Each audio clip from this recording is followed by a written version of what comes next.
Hi hello నమస్తే this is Suvarna welcome to Suman TV. ఈరోజు నాతో పాటు చాలా ఇన్ఫర్మేషన్ ఇవ్వడానికి రెడీగా ఉన్నారు ప్రముఖ ల్యాప్రోస్కోపిక్ డాక్టర్ శ్రీధర్ రెడ్డి గారు. ప్రముఖ సర్జన్ అని కూడా చెప్పొచ్చు. బేసిక్గా రీసెంట్ టైమ్స్లో ఏంటంటే జనరేషన్తో సంబంధం లేకుండా చాలా ఇష్యూస్ మనం చూస్తూ ఉన్నాము.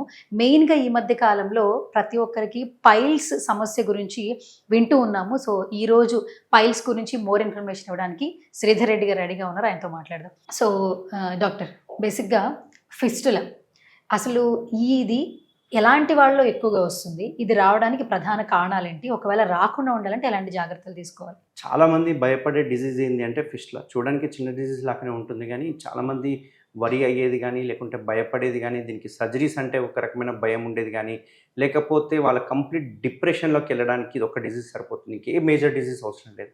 చూడడానికి చిన్న డిజీజ్ లాగానే ఉంటుంది, కానీ ఈ డిజీజ్ ఇచ్చే డిప్రెషన్ అనేది చాలా పెద్ద డిప్రెషన్.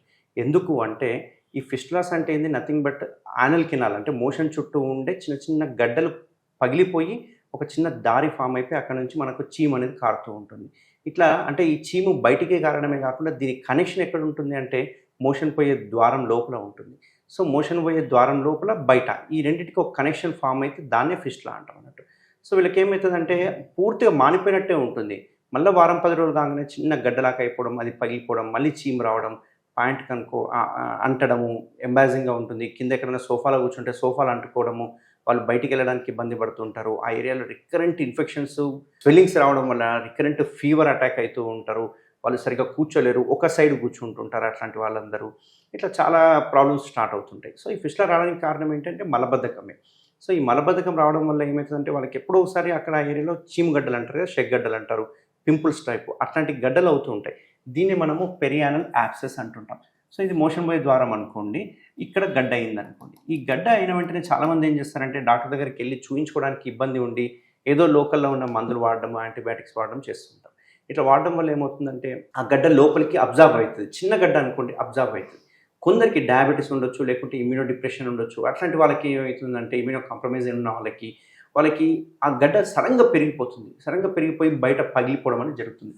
సో ఈ పగిలిపోయే క్రమంలో వాళ్ళకు నొప్పి పోతుంది, అన్నీ పోతాయి. కానీ ఎప్పుడైతే ఇది పగిలిందో ఈ లోపల కూడా పెరుక్కుంటూ మోషన్ పోయే ద్వారం లోపల కూడా పగులుతూ ఉంటుంది. దీన్నే ఫిస్టులా అంటాం. అంటే ఇప్పుడు లోపలికి బయటికి ఒక కనెక్షన్ ఫామ్ అయిపోతుంది. ఆ కనెక్షన్ ఫామ్ అయిపోయి మోషన్ పోయినప్పుడల్లా మోషన్ ఉన్న బ్యాక్టీరియా అంతా ఇందులోకి వచ్చేసి దీని నుంచి బయటికి రావడం జరుగుతుంది. సో చూడ్డానికి ఏం కనపడదు, చిన్న పొక్కులాగా చిన్న గుల్లలాగా కనిపిస్తుంటుంది. బట్ అందులో నుంచి కంటిన్యూస్గా చీమ్ అనేది వస్తుంటుంది. దీన్నే మనం ఫిస్టులా అంటుంటాం.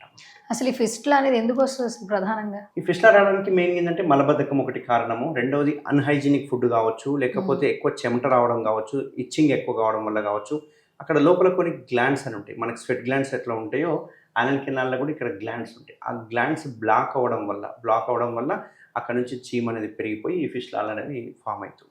ప్రధానంగా ఏ ఏజ్లో ఉన్న వాళ్ళకి ఇది అటాక్ అవుతుంది డాక్టర్? ఈ ఫిస్టులాకి ఏజ్ అంటూ ఉండదు. ఎవరికైతే అక్కడ షెగ్గడ్డలు అయినాయో, లేకుంటే స్వెల్లింగ్స్ అయినాయో వాళ్ళందరికీ ఫిస్టులా ఫామ్ అయ్యే అవకాశాలు ఉంటాయి.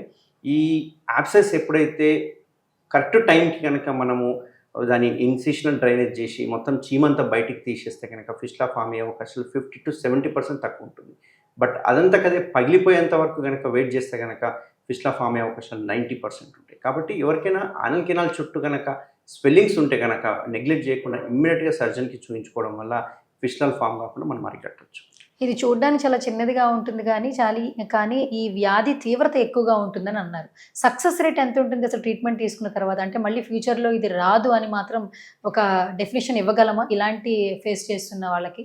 ఈ ఫిస్టులాలు రాదు, సర్జరీ చేసిన తర్వాత నేను 100% గ్యారంటీ ఇస్తాను. ఇంతవరకు ఏ సర్జన్ లేరు, అమెరికా కాదు ప్రపంచంలో ఎక్కడ పోయినా కానీ ఫిస్టులాకి ఏ సర్జన్ 100% గ్యారంటీ ఇవ్వడు. ఎందుకు ఇవ్వడం అంటే ఇక్కడ వచ్చిన లాజిక్. సో ఈ ఫిస్టులాకి మీకు అందరికీ తెలుసు, ఓపెన్ సర్జరీ గురించి మీరు అందరూ వినిండొచ్చు.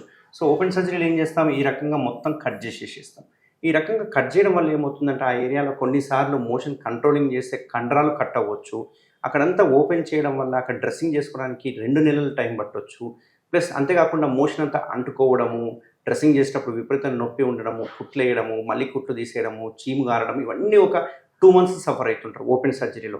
ఇంత చేసిన సక్సెస్ రేట్ ఎంత ఉంది అంటే 70 to 80% ఉంటుంది. బట్ మన ట్రీట్మెంట్ రేంజ్ హాస్పిటల్లో మనం చేసే సర్జరీ ఏదైతుందో కంప్లీట్ లేజర్ సర్జరీ. దీనిలో లేజర్లో కూడా చాలా రకాలు ఉంటాయి. ఫిలాక్ అని, డిఎల్పిఎల్ అని, ఎండోరెక్టల్ ఫ్లాప్స్ అని. అంటే ఒక్కొక్క పేషెంట్ యొక్క కండిషన్ బట్టి ఒక్కొక్క సర్జరీ చేస్తుంటాం. ఈ ఏ సర్జరీ చేసినా కానీ ఎటువంటి కోత లేకుండా చేస్తూ ఉంటాం అన్నట్టు. సో ఇక్కడ లేజర్లో మనం ఏం చేస్తామంటే ఈ ట్రాక్ట్ ఏదైతే ఉందో దీని ఎటువంటి కటింగ్ లేకుండా దీన్ని ట్రాక్ని మొత్తాన్ని లేజర్తో కాల్చేయడం జరుగుతుంది. సో లోపల ఓపెనింగ్ని బయట ఓపెనింగ్ని క్లోజ్ చేయడం జరుగుతుంది అన్నట్టు. సో ఆ క్లోజ్ చేసే టెక్నిక్స్ని బట్టి సక్సెస్ రేట్ అనేది డిపెండ్ అయి ఉంటుంది.